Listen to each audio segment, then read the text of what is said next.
I'd like to mention, first of all, the Institution for Savings helps support programs like this. In return, we do give them credit on our program notices and on the yearly program.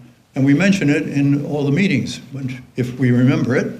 And we do have a sign over here on the right saying Institution for Savings. And they've been very generous in the past several years in helping us out.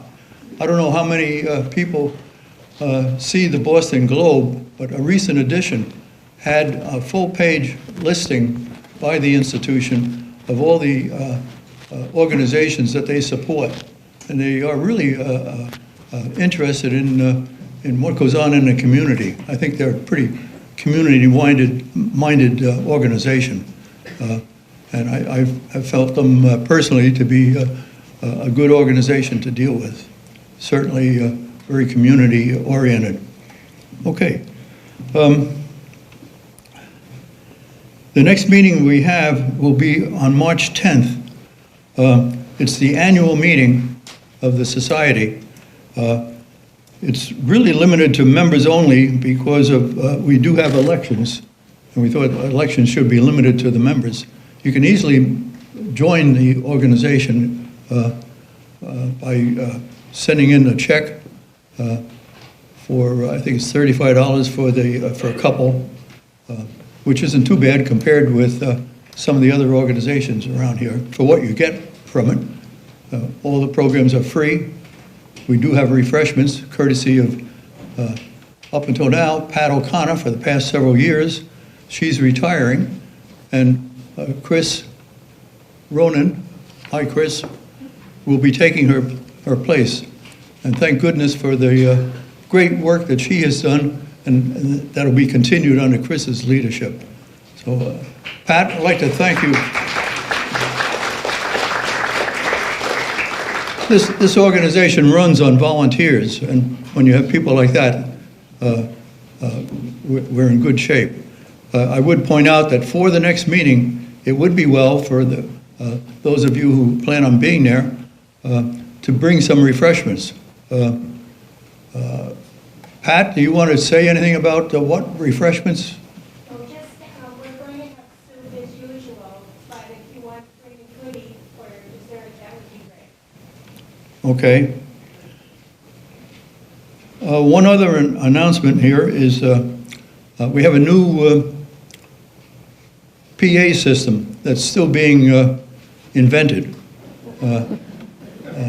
Bill Whiting, do you want to say any words about it? No. We purchased all new equipment. We're in the process of turning some of this back. Eventually, these speakers will hopefully be up on the wall, so they'll be a little bit easier to work with it on the wall back here. And you'll see today we're using wireless equipment for the podium and the presenters. So I think we've really, the board has been very generous, and we produced a very high-quality system that I hope will last for a long time. But for a meeting or two, we're still fine-tuning. Well, thank you, Bill. And thank you for all the work you put into it. Yep. And Bruce, where is Bruce? Can you raise your hand? Maybe he left already. But from Boxford, he has been a big help. It's Brad. Brad, okay. Worse. Okay, I thought you were here somewhere. But he's in charge really of the TV programs that come out of Boxford. And he's been a big help with Bill Whiting in addressing the problems that we have with the old system. It's been around for at least 15 years that I know of, so it's due for a change. Okay, with that, I'll introduce our program's director, who in turn will introduce our speaker. Vince?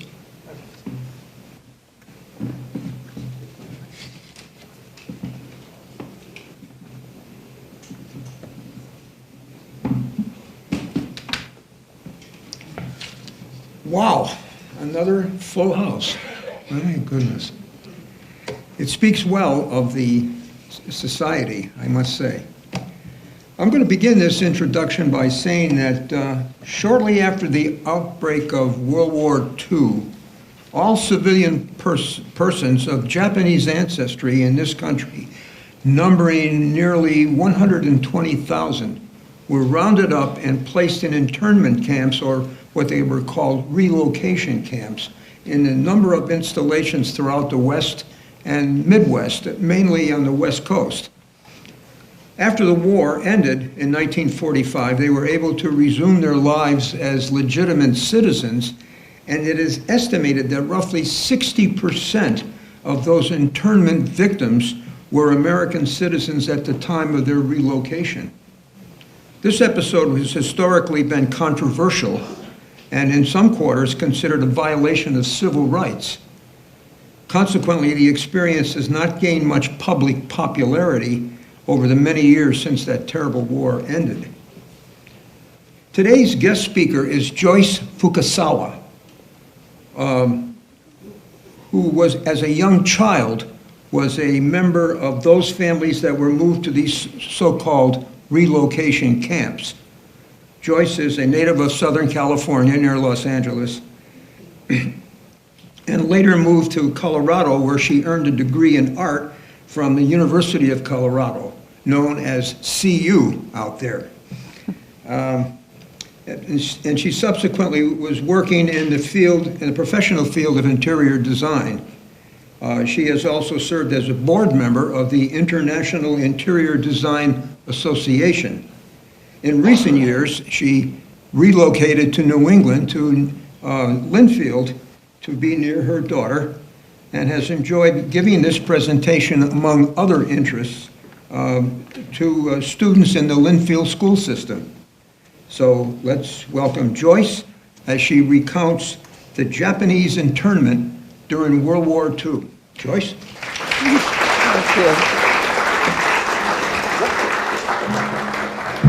Thank you. I've got this one on. Okay, this is off. Oh, okay. Oh, thank you, Vince.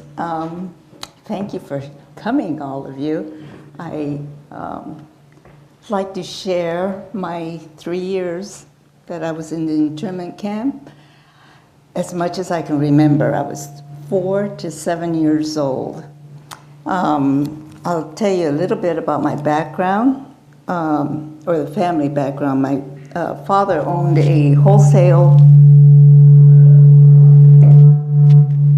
Sorry. I think that's my cue. Wholesale trucking company that brought in produce from the valley into the city of Los Angeles and nearby other cities. My mother had a Chinese restaurant only because no one knew what sushi was back then. And I had a sister that was born April 12th, 1942. And I'm not sure whether she was born before we were evacuated or during the evacuation. Would have been really, really close. I just remember her carrying a baby on the way from the holding center to Manzanar. They held us at the Santa Anita racetracks for 2 months, sleeping in horse stalls. So I'm thinking she either had the baby then or maybe before we entered there. So I know I think I died.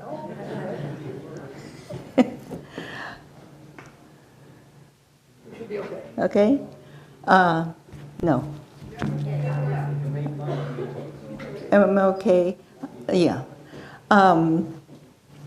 Anyway, I know she was carrying the baby from there to Manzanar because we arrived with the baby. And I was in the back of the truck, and of course my father was carrying whatever he could carry. My mother she had her hands full with the baby and whatever, probably diapers or formulas or whatever she needed. I didn't know that. I mean, as a 4-year-old, you're not that observant. You just don't know where you're going. I just knew you just follow your parents. But I was in the back of the truck with a little shoe box. I do remember that, with my pet turtle. and ended up throwing the turtle away on the way because it died. But we got to the internment camp, and first let me show you where this shows the 10 internment camps that they had that housed anywhere from 8 to 12,000 in various camps. That's the triangle. That is the 10 that you see there. And I have a map of California here that shows our journey from Los Angeles to the Manzanar site to Reno when we left. But this shows they called it the Assembly Center, I guess, where they held people there until the barracks were built. The barracks were being built at 2 barracks per hour, so you can imagine how they were built. And they were always in pretty desolate areas where you either had heat or cold, one or the other. We had both.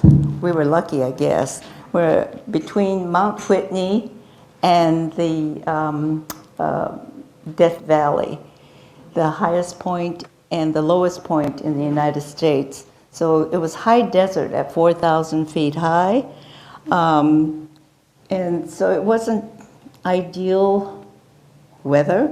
It could go from extremes of 100 degrees in the summer to probably 30, 35 degrees in the winter. I remember snow coming up to my knees that were closer to the ground than they are now. But I would say my knees are probably 10 inches. But I do remember that snow. It's funny how memory kind of stays with you for certain things. I don't remember everything. I wish I did. I don't remember what I have for breakfast now. So it's one of those things. I think if you have oatmeal every morning, though, you don't have to worry about it. But you can take a closer look at this later. I have things here that you could take a look at, and this map, and some newspaper articles that I have. These are the posters that were posted along the streets where the Japanese Americans lived, the Japanese people lived. A lot of the people lived with their business. If they had a business, they lived in the back of the business, and pretty much concentrated areas. But this one happens to be from San Francisco, but you found this to go all the way from Washington through Oregon into California, 50 to 60 miles into the east. And how they were able to find all these people, I don't know. But they were all evacuated to either holding centers and assigned relocation centers. And at that time, we didn't know how long we were going to be in. So I can't imagine what my parents must have felt. Not knowing, I think, would have been the toughest part. A lot of people had to sell their things if they could. They were getting pennies on a dollar. Some people destroyed their property with, someone offering $5 for a grand piano. They would rather destroy it than to get $5. But anybody that was at least 1/16 Japanese was evacuated. Now, tell me, how did they figure that out? Because they went through orphanages and took children from orphanages, and I suppose they were a danger to the war. So they took orphans into Manzanar, and Manzanar was the only center that had an orphanage. And I think that there's a lot of stories about the orphans that grew up for 3 years in the camps, and it made a huge impact on them because after the war, they had nowhere to go. We stored some things with neighbors, non-Japanese neighbors, and I remember we got that back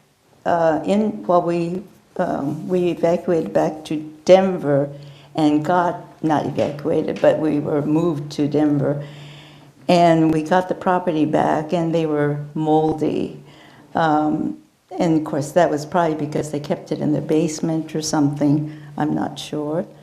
But people were evacuated so quickly, within 6 days. Can you imagine, you're going on a vacation, sometimes for a week, you're putting things in a suitcase, trying to get ready for a trip. This is 6 days to go to an undetermined length of time.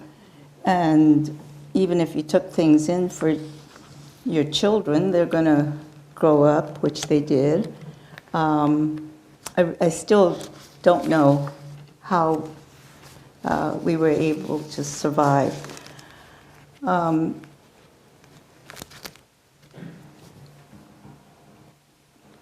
This is the storefronts that were left behind, boarded up, and it was, I guess, a common sight in almost any city along the West Coast. This is pure mass exodus out of Seattle. And this is the holding center I was telling you about in Santa Anita racetracks. I don't know if this one is Santa Anita because they had another one in,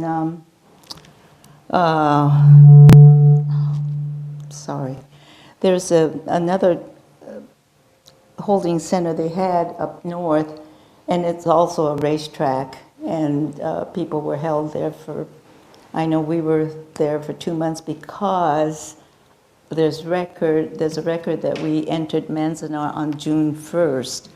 I know we were taken in April, and June 1st is when we entered Manzanar, so my guess is that that's how long we were in the horse stalls.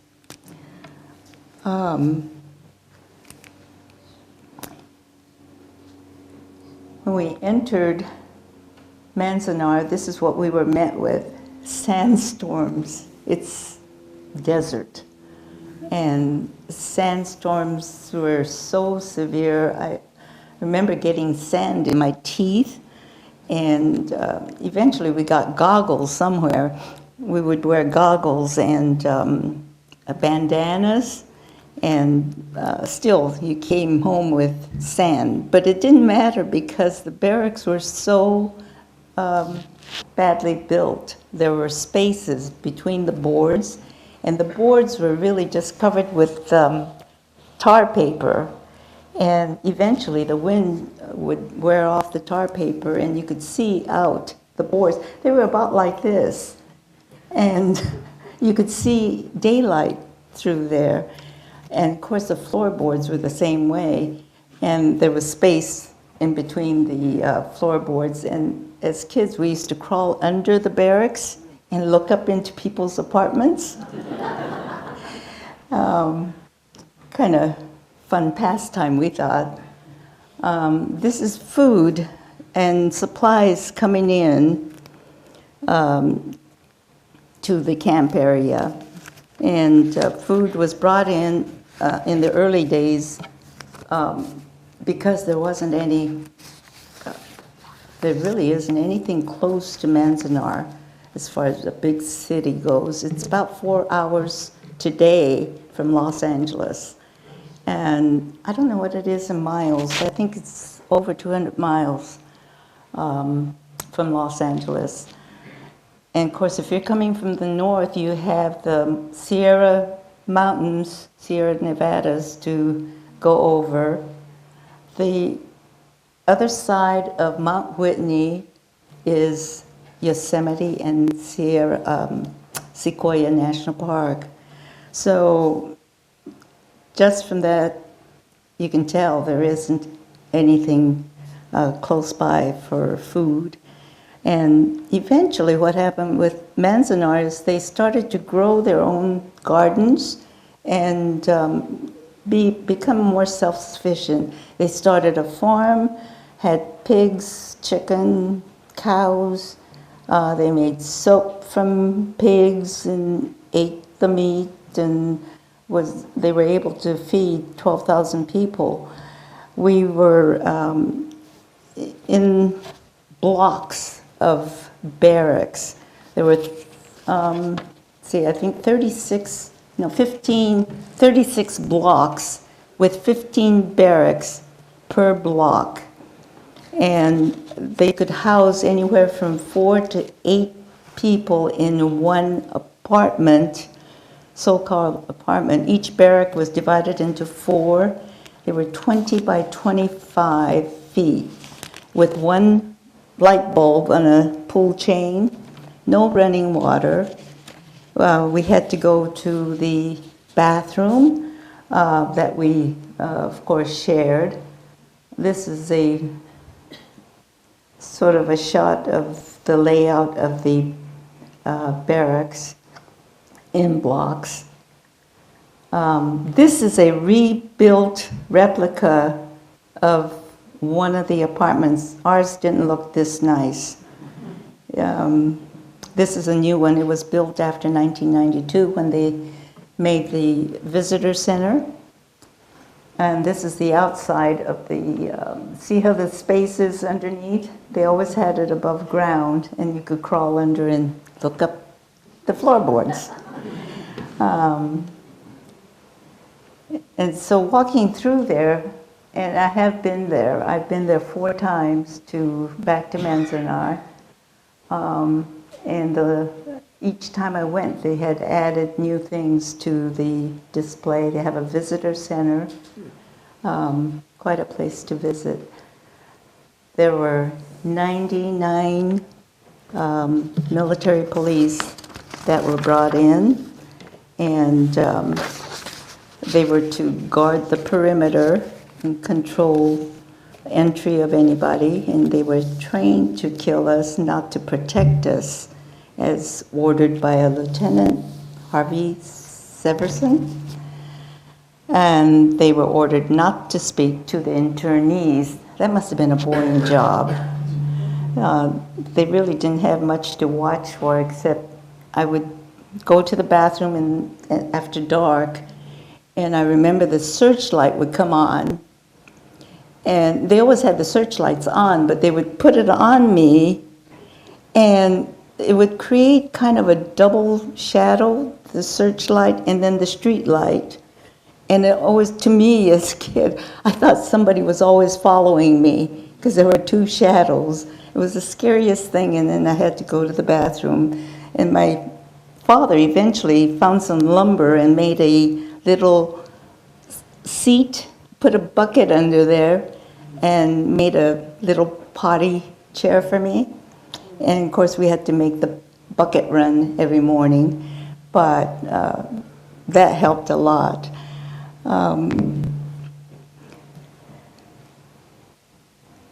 This is what we had for the bathroom. At least they had the men and the women separated. I guess we should be glad.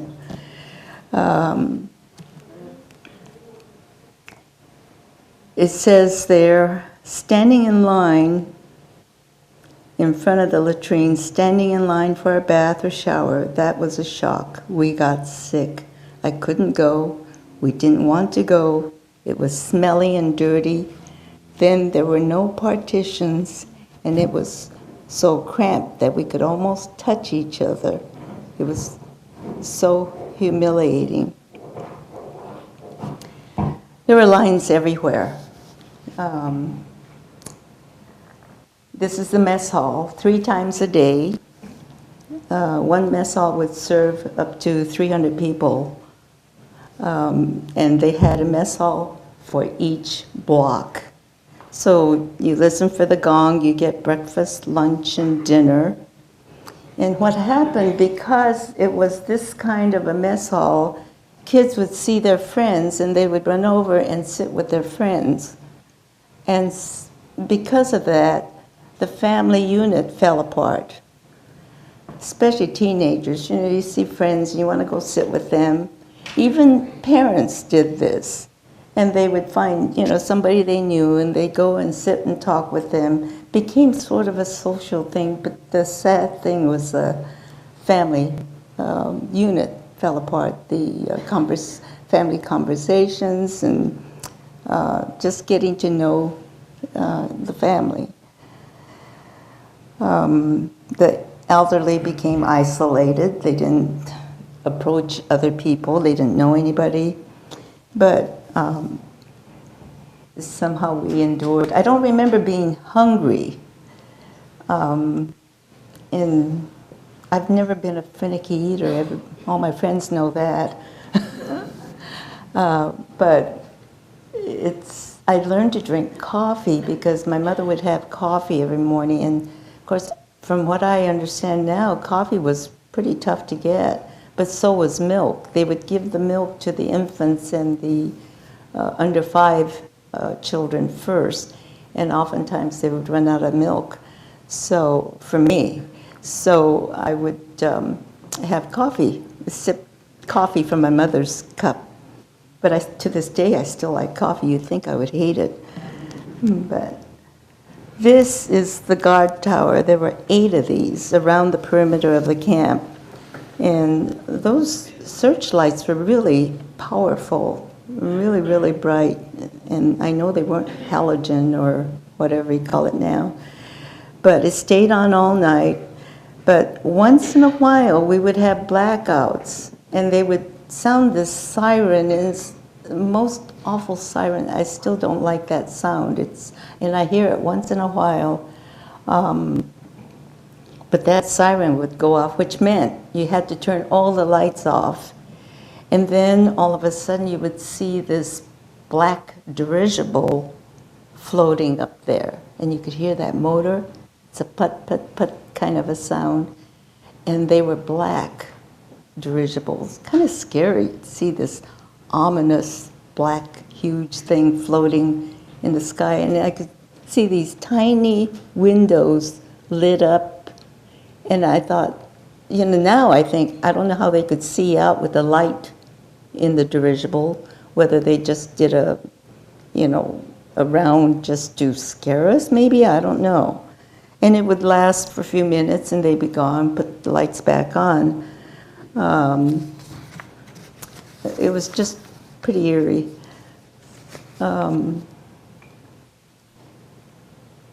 This is what the barracks, the block look like. I think there might be one in the brochure I passed out. I've been reading so many other things that can't remember what I read and what. But it was built on 1 square mile. When you think of the population in Linfield, which is where I live, it was about the same population, 11,000, 12,000 people. Linfield's on about 10 square miles. This was built on 1 square mile, so pretty cramped. There were some spaces in between which were fire breaks, so I suppose if the whole row of barracks caught fire, there would be a fire break so it wouldn't jump over to the next area.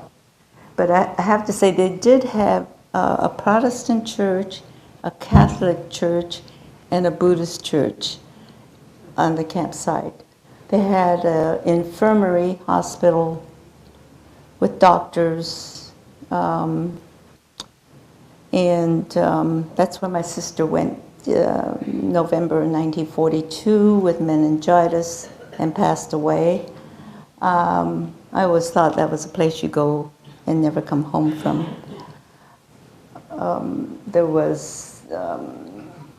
We did have teachers, and they lived on the outside quarters. They had, and actually when you take a look at it today, they had concrete foundations. So I do know the houses had to been much better than what we were living in, because the concrete foundation is still there.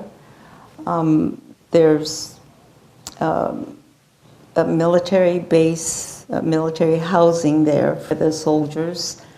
And the women were toward the center on the left. They were making camouflage for the army at the camp for the good of the war. And Manzanar was one of the places that they were making the camouflage nets, I guess. And if you look at the bottom hash mark lines there, that's Highway 395. It runs north-south. The map, to me, it should be north that way, because north is to the right and to the left is south. But I think they did it for the entrance, because the entrance sits on 395. It's still the sentry post, not the sentry post, but the entry post, which is a solid rock piece, is still there. When I went in 1990, I was able to go in there and sign my name, and my daughter went with me. And we have our name signed in there, but it is now locked up.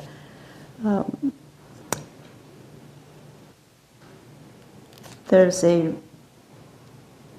roster with my name. My first name is Yoshiko, and my father, Kakugoro, my mother, Satoko Lydia, my sister that passed away, Sachiko, and my brother, Kimasa Roy, was born in 1943. So we never had 5 of us together, but they're listed, and that's our internee number. And I was 7777, which means I should be really lucky. I think it's a lucky number, right? And I don't know exactly where we lived in that barrack, but oh, goodness. I have to tell you about this.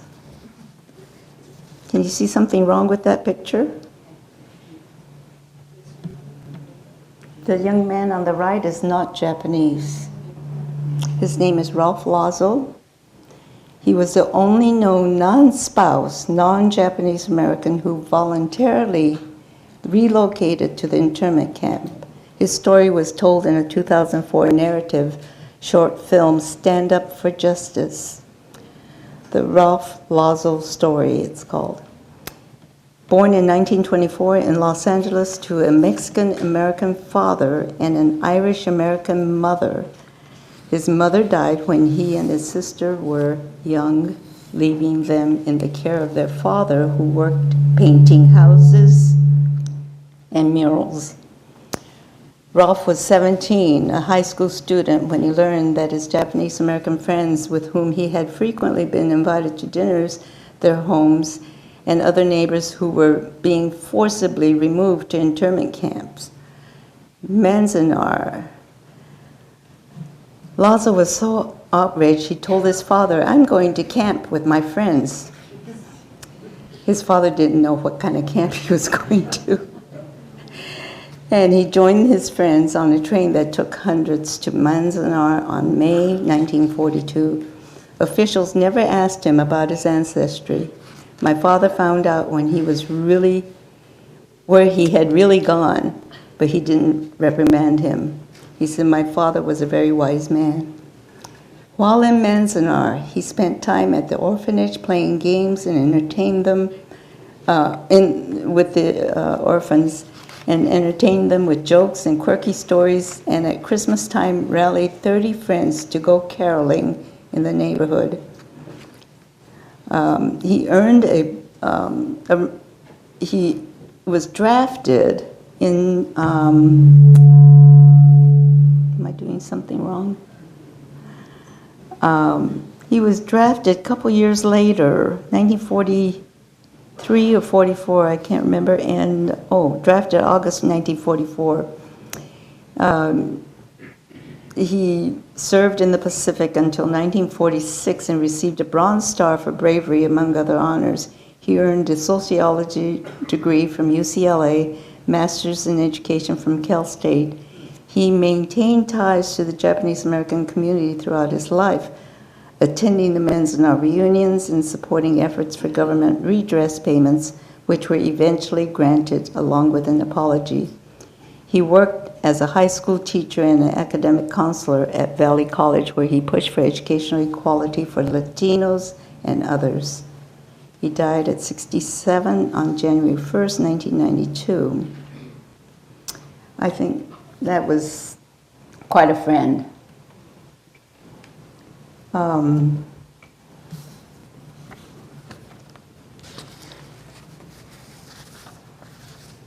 This is just a view of the military watching.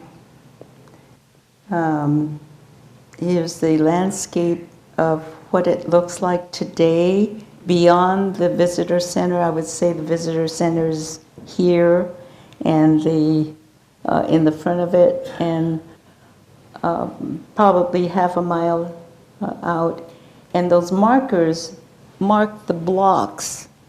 We had a block number, a barrack number, and an apartment number with our ID number and our name, and we had to wear that tag everywhere we went. I remember I was in the mess hall and I was supposed to wait for my father.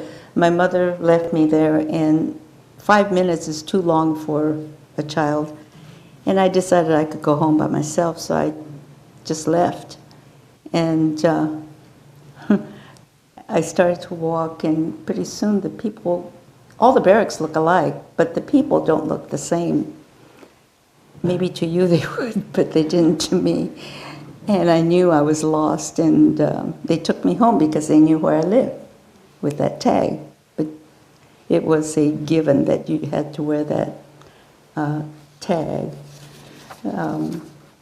But if you're anywhere near this area, which is between Mammoth Lakes and Barstow, maybe? Yeah, kind of not much to see, but if you keep going, you could go to the other side over Mountain Pass and get to Yosemite and Sequoia, which is a nice trip. It could be, it's really pretty nice. I know Paula Koulas has been there, and she happened to go, I know some of the artists in the group here know her, but she travels around and sketches and paints, and she was out that way, and she happened to go there one day to take a tour of the place, and of course the government had shut it down for X number of days, so she said she was going to take another trip one of these days. This is called the Soul Consoling Tower. It was dedicated to honor the dead. Skilled stonemason Ryozo Kado, who before internment worked as a landscaper and stonemason for the Los Angeles Catholic Diocese. He said he would build it only if he had the full approval of the internees, because it was recorded that each family contributed 15 cents to purchase the cement. The monument was completed by residents of Block 9 and members of the Buddhist Young People's Organization. The lettering on it means soul consoling, or to console the souls of the dead. Over 135 internees died during 1942 and 1945. When Manzanar closed, many were sent to new destinations for burial. Other families removed the remains for burial elsewhere. That's what we did with my sister. She was cremated, and we had it taken in. We took it with us. And there's at least 6 still buried there, and the National Forest is taking care of that area now. When we left Manzanar, we were released in June of 1945, April of 1945, and we were given $25 for each person, and a train ticket to Denver, since that's where we were going.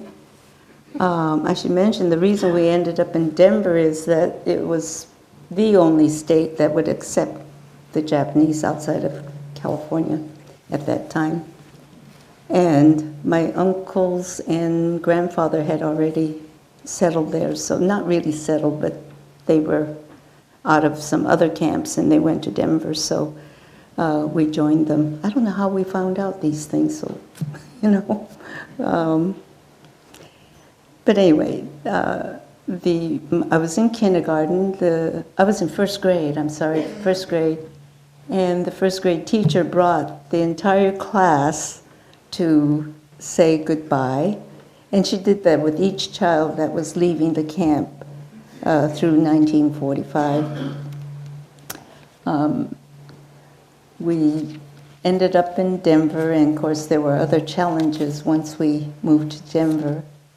And that's another story. So I will close at that and I'll take questions and answers. Or I'll have the answers, maybe.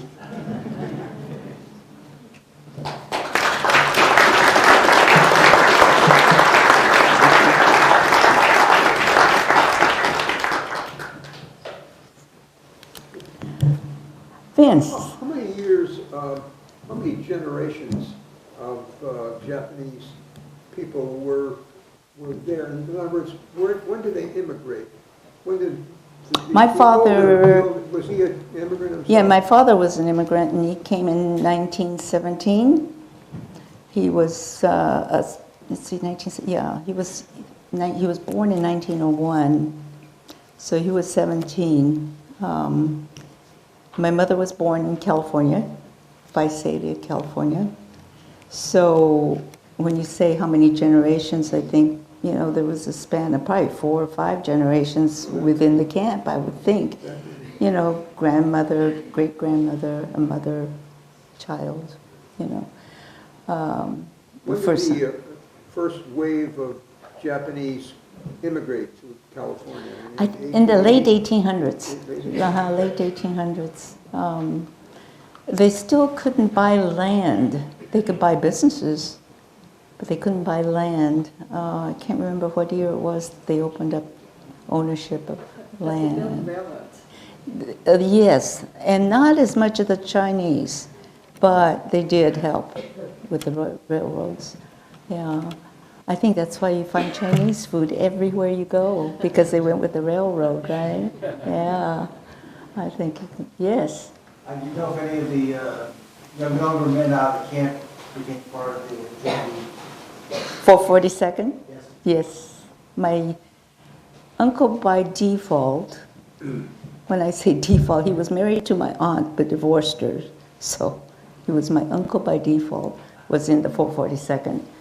And he never told me many stories. I just know he served in there. But they were well decorated, one of the most decorated. Yeah, yes. And they fought in Italy. So they wanted to show their allegiance, and actually they had a loyalty pledge that they had to sign. And the loyalty pledge was, you try to say that, it was that you would be loyal to the United States, but you would forsake the emperor. Now, that generation was caught between their parents and their allegiance to the United States. And a lot of families fell apart because of it. And there is a play that George Takei was in. He didn't write it. He happened to tell his story to the writers and the producers of the play. And there's a play, and the play was made into a film, which tells his story about he joined the army to show his allegiance. The father was really upset. But in camp, if you put that no, that you don't forswear your allegiance to the emperor, you were sent to a separate camp which was, I guess, pretty intolerable conditions. That was Tula Lake. It's in Northern California. So they were segregated from their families. They took only that man, or I think very few women, if at all. But there was a lot of that. And then even earlier on, if the father had worked in any capacity with the government, Japanese government, they were sent to Tula Lake and also segregated from their families. So at least we were lucky we were together, compared to families like that. There's a story about a young mother whose husband was not going to sign the pledge. He was sent to Tula Lake, and from all accounts, they were never together again. She never saw him again. So, yes. Was this a federal policy that mostly affected the West Coast? It was a executive order. But what about Japanese Americans on the East Coast? No, it didn't have, only 50, 60 miles in on the West Coast, even up to Canada, Peru. And it's strange because Hawaii had a bunch of Japanese, but they did not take them. But I do know that I had a friend who was her family was brought from Peru to the United States into the camps. But it stretched all up to Canada. And Canada had their own camp. And I think they had maybe total 12,000 or something like that. But again, it was mostly just the West Coast, Vancouver. I knew a physician that I trained with. You told me that. Yes. In British Columbia. Yes. That's right. Yeah, and then I Came looked from at it. Vancouver. Uh-huh. He was Yeah. living in British Columbia. And that would be West. They were in church. Right. I imagine the same length of time. I'm not sure. Yeah. We did get reparation 1992, $20,000. Some people who did pretty well after the war sent that check back to the government, said, no, thank you. I kept mine.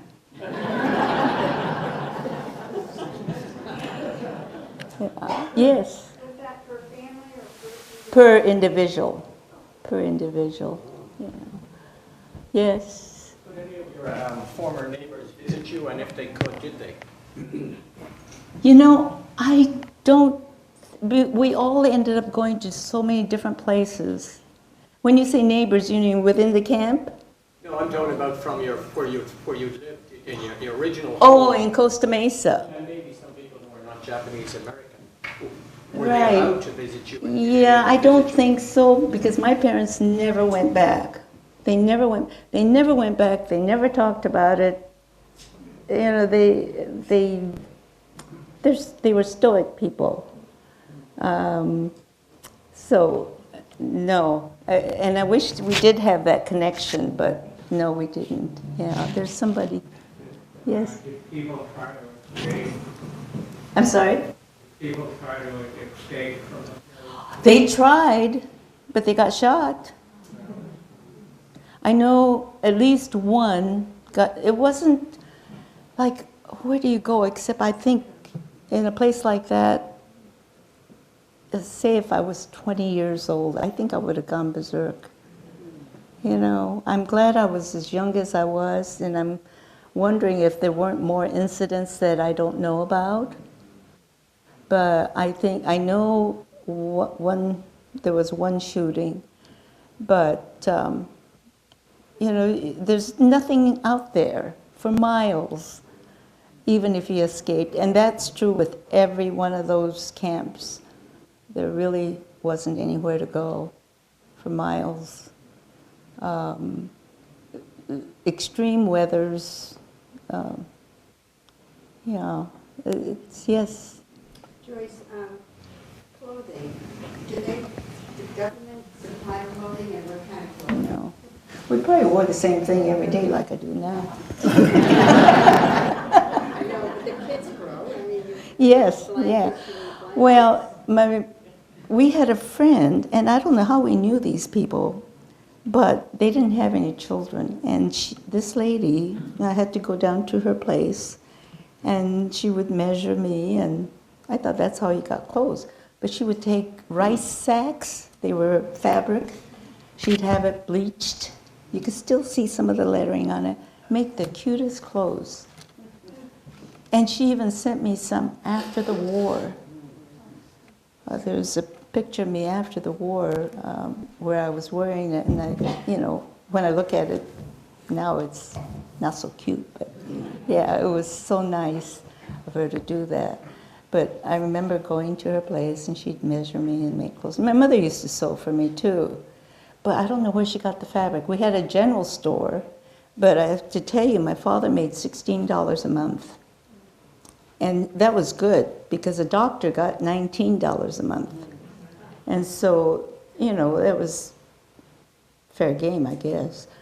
But I know he used to borrow some food from the mess hall, because he was a cook.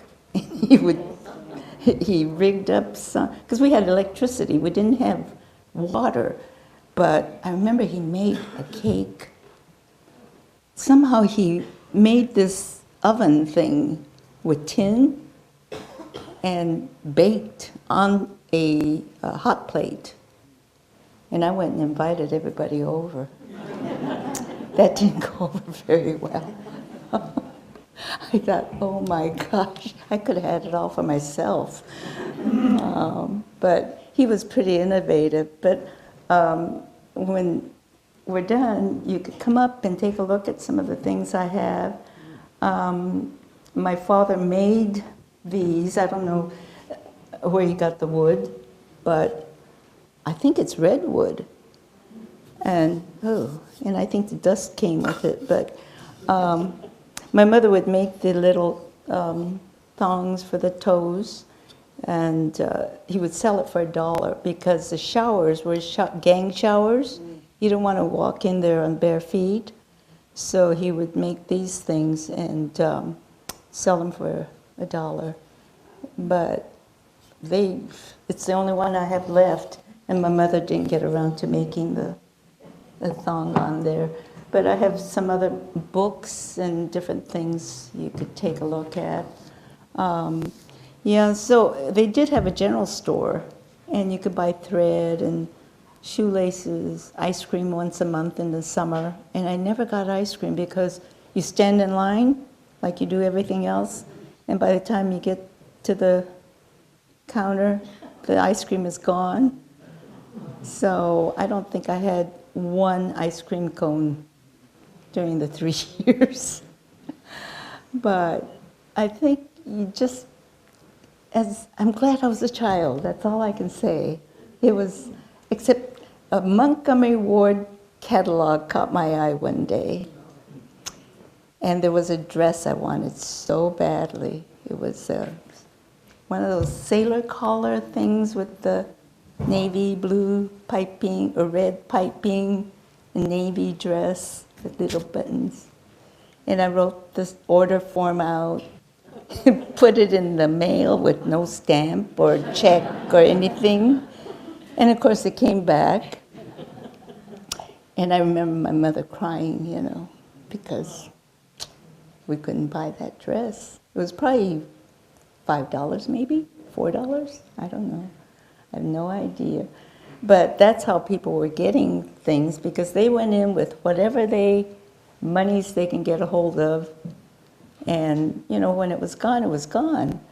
And I'm sure $16 a month when you don't have anything to buy there probably went far, maybe, I don't know. I mean, say if you had 6 kids and one person's working, that's tough. I remember having holes in my shoe, though, because you wore the shoe out until you could get another pair. And they didn't have leather. It all went to the Army. A lot of materials went to the Army. We didn't have, I don't know if anybody's been through that, but I know there were things that you just couldn't get, even if we wanted to, even if you had money. So you had to work for the money, or did they give you like a monthly grant? No, that was the income. Most of the men worked? Or did Most of the men worked. Some women worked like in the general store as a clerk. I don't know what they got paid. Probably $8 or $9 a month. I don't know, when you think about 15 cents per family to build that memorial, I think the money went pretty far, but, you know, still, you break it down, it doesn't leave you much. You know. Yes? Would you care to, would you comment on how you feel this affected you as an adult? And now 70 years after you still regret? You know, bitterness was my father's job. Oh. What? Could be part of it, but how does it affect you? Were you more cautious? Are you more liberal? Oh, of course, I was cautious. I was very cautious. You don't realize it, but you have these antennas, you know, that kind of does its work.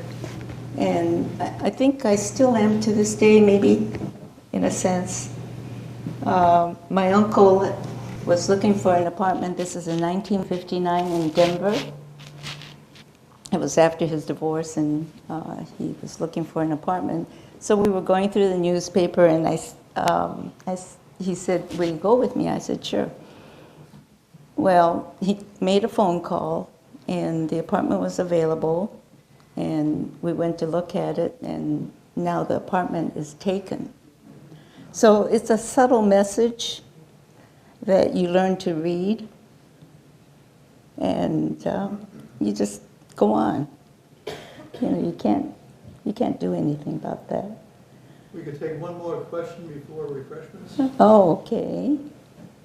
Anybody? Yes, Vince. How did the military police treat you? You know, I think they were just bored. I really do. I don't know, but I don't remember an encounter. But I do know they were ready to shoot if necessary, because they had, I don't know what kind of rifles they were, but they had rifles. But eventually the Army police was pared down, so they didn't have as many military there toward the end. I would say maybe late 43, 40, or even 44, yeah. But I didn't know that. It's only from what I read. I just remember them putting the light on me when I was going to the bathroom. And, you know, you're just scared to death anyway of the dark. My mother was crippled as a child from polio. And so it wasn't like she could just take me, you know, if my father was working late or something. And so, you know, in the winter it gets dark early, and I had to go by myself. And my mother had quite a time getting there herself.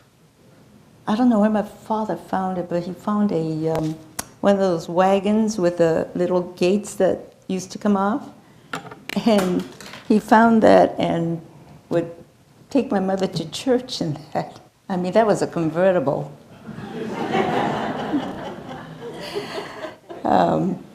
But, you know, you just, thank you. You do what you have to do, I guess. But it was no cars, no pets, no radio, no cameras. They were all taken. My father's hobby was photography, and he had a camera. It was confiscated. So the only news we got was they had these outdoor movies that they projected on, I don't know what they projected it on, I can't remember, maybe just a wall. And we would all sit on the ground after dark, and they'd have these movies. But remember when they had news before the movie? So that was the news we got, which was probably 2 or 3 months old. But, and then they had some newspaper, oh, it's not out here, but they had a weekly Manzanar press, I think they called it. And so we would get some information that way, I guess. Some people could get jobs outside of Manzanar. And if they could guarantee that they had someone to stay with and that they wouldn't cause trouble and all this, they could leave. My aunt went to Wisconsin to work for the DA's office as a stenographer, shorthand. So she got out of, I think she was in Amache, Arizona. But she was in her 20s, no family and no ties. So if you were young and, didn't have ties, you could leave after, it was after a while, but you could leave.